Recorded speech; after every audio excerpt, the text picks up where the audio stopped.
It's possible that the enemy is already using one of these 7 sins against you, and you might not even realize it yet. The most dangerous part is that he doesn't act overtly. He doesn't appear with horns and a pitchfork. He works in silence, slowly weakening you, eroding your faith without you noticing. Until one day you look back and realize how far you've drifted from God. The truth is, Satan doesn't need a major fall to destroy you.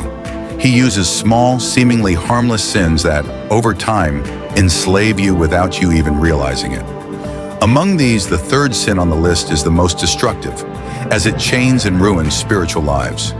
If you want to know what these 7 sins are, how they pull you away from God, and most importantly, how to break free before it's too late, keep watching this video. What you'll discover here might be exactly what you need to break this cycle and restore your communion with God. Have you ever noticed that when you're angry, everything around you seems irritating?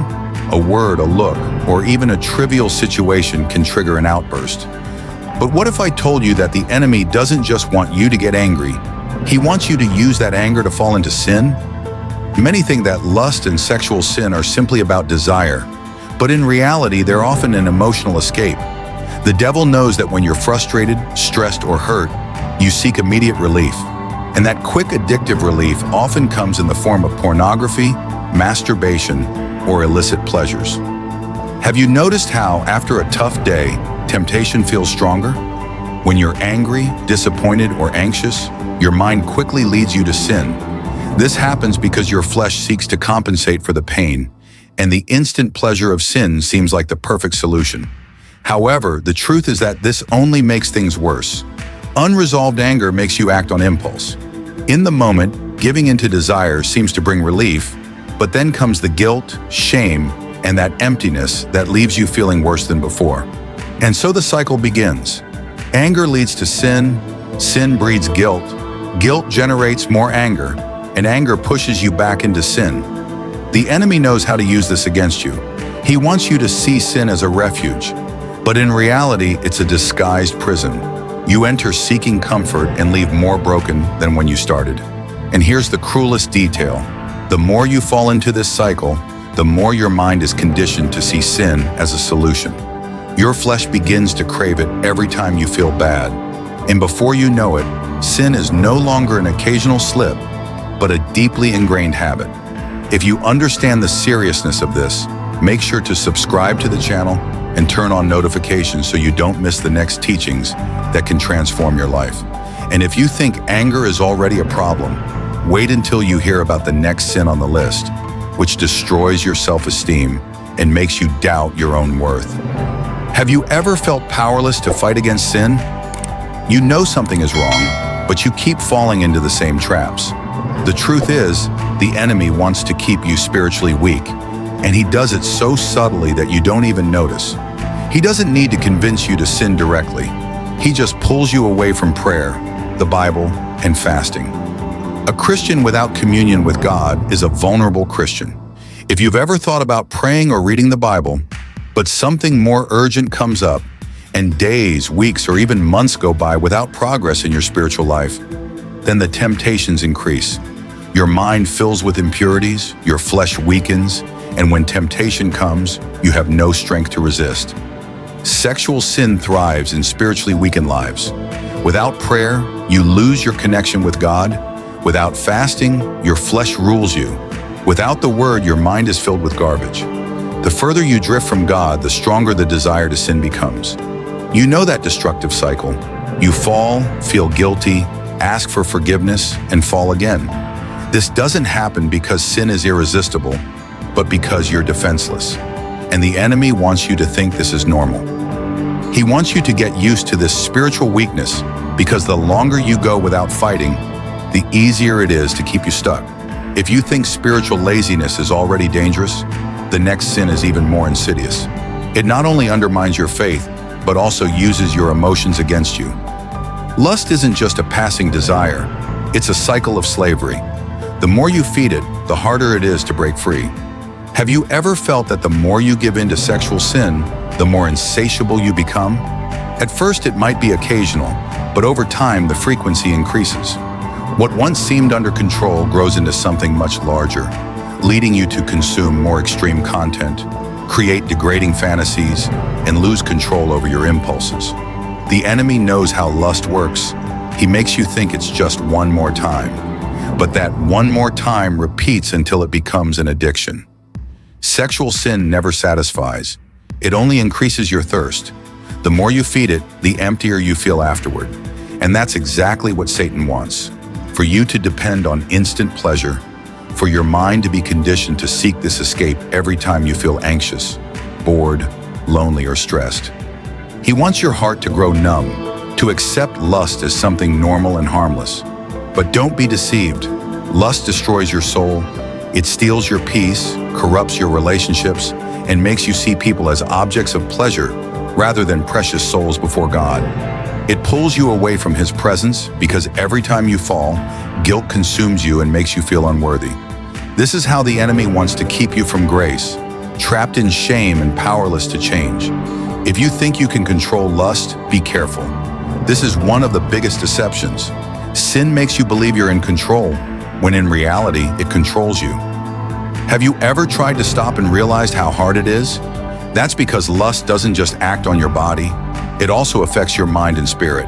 It enslaves you little by little, and by the time you realize it, you're no longer in control of your own desires. The worst part is that when lust dominates you, you're never satisfied. You always want more, always seek something new, and this can lead you to places you never imagined. If you've already recognized the danger of lust, the next sin on the list is even more cunning: pride. This sin destroys your willpower and keeps you in a constant state of weakness, preventing you from fighting and winning this battle. Pride is treacherous. It disguises itself as strength, but in reality, it keeps you weak. How many times have you told yourself, "I can stop whenever I want," or "It's not that bad, others are worse"? These phrases may seem harmless, but they hide a dark truth. They keep you trapped in sin without real progress. The enemy knows that the first step toward liberation is admitting you need help, but he plants the illusion in your heart that you can handle it alone. He whispers that you don't need to confess anything, that admitting weakness is a sign of failure. But that's a lie. The Bible teaches us that God resists the proud but gives grace to the humble. James 4:6. Pride keeps you from seeking that grace.